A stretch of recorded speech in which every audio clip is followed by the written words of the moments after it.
While hosting a family dinner, my husband's father took my plate and said, "You eat after the men." Stunned, I reached for it, but my husband just shook his head. "It's tradition," he murmured. The next day, I sent out invitations for a dinner they never expected. When they arrived, they learned exactly how I felt. My husband, Richard, and I had been married for 3 years. I wouldn't say it was a bad marriage, but I'd started noticing little things that didn't sit right with me. He wasn't abusive, he wasn't mean, but there were times when he seemed different around his family. His father, Paul, was one of those old-school, men-run-the-house types. His mother, Carol, was quiet and never challenged him. His brother, Mark, was basically a clone of their father, loud, opinionated, and convinced women should know their place. His brother's wife, Anna, was sweet, but she always looked tense, like she was waiting for someone to tell her to shut up. I didn't grow up like that. My parents raised me to believe that respect goes both ways. That a marriage is a partnership. That a woman doesn't just exist to serve a man. So, while I knew Richard's family had some old-fashioned ideas, I figured as long as he wasn't like them, it didn't matter. I was wrong. It was a regular Saturday. No holiday, no special occasion, just a simple dinner at our house. I had spent the entire day cooking. Not because anyone expected me to, but because I liked to cook. I liked making a home feel warm and welcoming, and honestly, I wanted to impress them. I made roasted chicken, mashed potatoes, collard greens, cornbread, the whole works. I plated everything beautifully, set the table, lit a few candles. I was proud of how it all came together. When everyone arrived, there were the usual greetings. Paul made some comment about how Richard had really lucked out with me, which was his way of saying, "Good job finding a wife who cooks and cleans." I smiled through it. I was used to it by now. We sat down, and I brought the plates to the table one by one. I set my plate down last, right in front of my seat, and was just about to sit when I felt a hand reach across me. Paul. He took my plate, took it right out from in front of me, and passed it down the table. To Mark. "You eat after the men," he said, like it was the most obvious thing in the world. I froze. I actually laughed because I thought it had to be a joke. Who the hell says something like that in 2025? But then I looked around. Mark was already digging in like nothing had happened. Carol was staring at her plate, silent as ever. Anna looked uncomfortable but kept her head down. And Richard, my own husband, just gave me this look. A look that wasn't shame or disbelief or anger at his father. No, it was a look that said, "Don't make a scene." Then, in a quiet voice, he said, "It's tradition." Something inside me snapped. I wasn't raised to be someone's afterthought. I wasn't about to sit there, in my own home, and wait for permission to eat like a damn servant. But I knew if I blew up right then and there, I'd just be dismissed as overreacting. So, I did something worse. I said nothing. I sat there, still as stone as they ate. I didn't reach for another plate. I didn't touch the food I had spent hours making. I just sat there waiting. I watched Richard laugh at something Mark said. I watched Paul take second helpings. I watched Carol eat in silence like she had been doing her whole damn life. I let the anger simmer. And I started planning. The next morning, I woke up early and sent out a group text. "Dinner at our place again next Sunday." My treat. Richard looked at me, surprised. "Another dinner? Are you sure? You were pretty quiet last night." I smiled. "I just want to make sure your family knows how much I appreciate them." The following Sunday, I went all out. Prime rib, garlic butter shrimp, scalloped potatoes, homemade bread, roasted asparagus, the best food I had ever made. The kind of meal people remember. The kind of meal that makes your mouth water the second you smell it. By the time they arrived, the house was filled with the scent of roasted garlic and butter. The table was set beautifully. The food was steaming hot. The men sat first, just like last time. They reached for their forks. And that's when I struck. I stood up, walked over, and took their plates right out from under them. One by one. Then I handed them to the women. Carol, Anna, and me. "You eat after the women," I said, keeping my voice as even as Paul's had been the week before. The silence was instant. Paul's jaw tightened. Mark scoffed, shaking his head like I was being ridiculous. Richard blinked at me. "Babe, what are you doing?" I picked up my fork and took a slow, deliberate bite. "It's tradition." Paul pushed back from the table. "We don't do things like this." I chewed, swallowed, smiled. Exactly. Mark was getting red in the face. "This is stupid." "Oh!" I tilted my head. It wasn't stupid last week. Anna, sweet, quiet Anna, let out the smallest snort of laughter. She quickly covered it with a cough, but I caught it. And I could tell that, for the first time, she was really looking at her husband. Carol, for the first time ever, picked up her fork before Paul. She still looked nervous, but she did it. And I took my sweet time eating. The men just sat there, uncomfortable, hungry, and completely powerless. And I wasn't even close to done. When I finished my plate, I leaned back, wiped my mouth, and said, "Since the women cooked, the men can do the dishes." The look on Paul's face? Priceless. Mark actually laughed, thinking I was joking. But when I didn't move, when I didn't start clearing plates like some obedient little housewife, he realized I wasn't. And Richard? Oh, my dear husband? He hesitated, looked at me, then at his father. Then he sighed, stood up, and started collecting plates. And just like that, the balance of power shifted. That night, after everyone had left, Richard and I sat in the kitchen. The sink was still full of dishes. He was quiet, swirling his drink in his glass, staring at the table like it had betrayed him. I leaned against the counter, arms crossed, waiting. Finally, he spoke. "What the hell was that?" I raised an eyebrow. "Dinner." He let out a humorless laugh. "You humiliated my dad." I tilted my head. Did I? Or did I just show him what it feels like to be on the other side? Richard set his drink down harder than necessary. "You made everyone uncomfortable." I shrugged. "Good." His jaw clenched. "I don't understand why you had to make it a whole thing." And that's when I lost it. I slammed my hand on the counter. "Oh, so it was fine when your dad did it to me, but when I do the exact same thing, suddenly it's a problem? That's just how he is." No, I cut him off. "That's just how you let him be. And that's how your mom lets him be. And that's how your brother treats Anna. And I guarantee you that's exactly how he's raising his sons to be, too." Richard flinched at that. I softened my voice, but not my resolve. "I am not some submissive housewife, Richard. I am your wife. Your partner. And if you think I'm going to sit there and wait my turn like I'm less than you have another thing coming." He exhaled through his nose, rubbing his temples. "You're making this bigger than it needs to be." I stepped closer, lowering my voice. "No. I'm finally making it as big as it needs to be." The next morning, I woke up to my phone buzzing. It was Anna. "Anna, are you awake?" "Me? Yeah. What's up?" "Anna, can we talk?" I glanced over at Richard, who was still asleep, then slipped out of bed and went downstairs. I called her. She answered immediately. She hesitated. "I wanted to say thank you." I frowned. "For what?"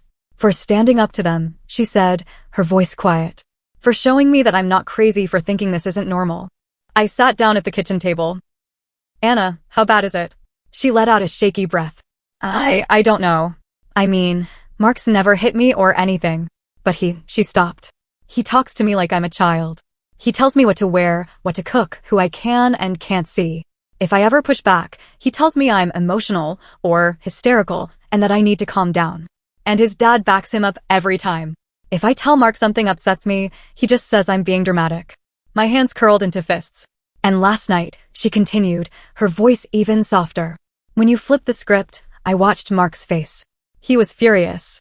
But not because he thought it was unfair. It was because, for the first time, he wasn't in control." I swallowed. "Anna, what do you want to do?" Silence. Then, barely above a whisper, "I don't know." I nodded, even though she couldn't see me. "You don't have to decide anything right now," I said. "But you do deserve better.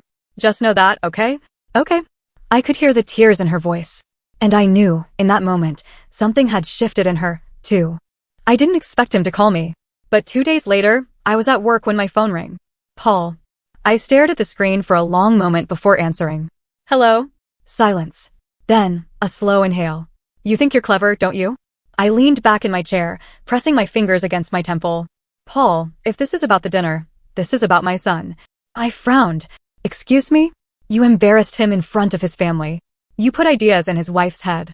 You've been poisoning him against us since the day you married him." I almost laughed. "Poisoning him? By expecting to be treated like a person." "Don't play dumb," Paul spat. "I know you're kind. Women like you don't want equality. You want control. You want to turn my boy into some weak, spineless excuse for a man." I raised him better than that. I took a slow breath. And then, calmly, I said, "Well, Paul, if you're so convinced your son is weak, maybe you should ask yourself who raised him that way." Silence. Then, a low chuckle. "You think you've won something here," he said.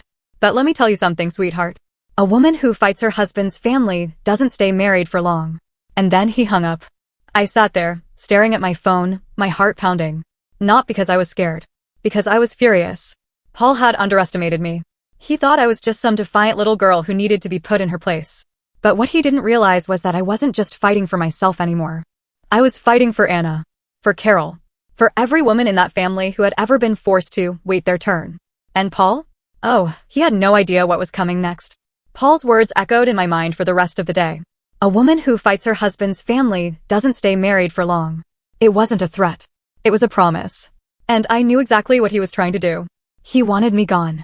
He wanted Richard to come crawling back to him, apologizing for letting his wife get out of control.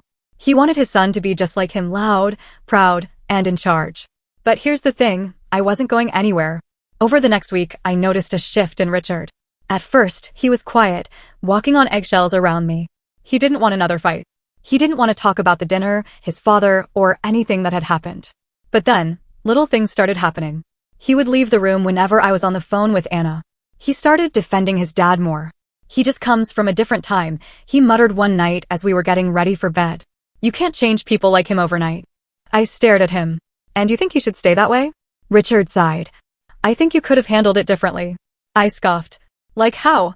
By smiling and nodding while he treats me like an unpaid maid? You don't get it, he snapped, his voice suddenly sharp. That's just how things work in my family. I stared at him, something ugly twisting in my gut. Is it? I asked, my voice cold. Because I don't remember agreeing to be part of a family where I'm treated like a second-class citizen. Richard groaned, rubbing his temples. God, you always do this. You always have to turn everything into a fight. I laughed, actually laughed. Me?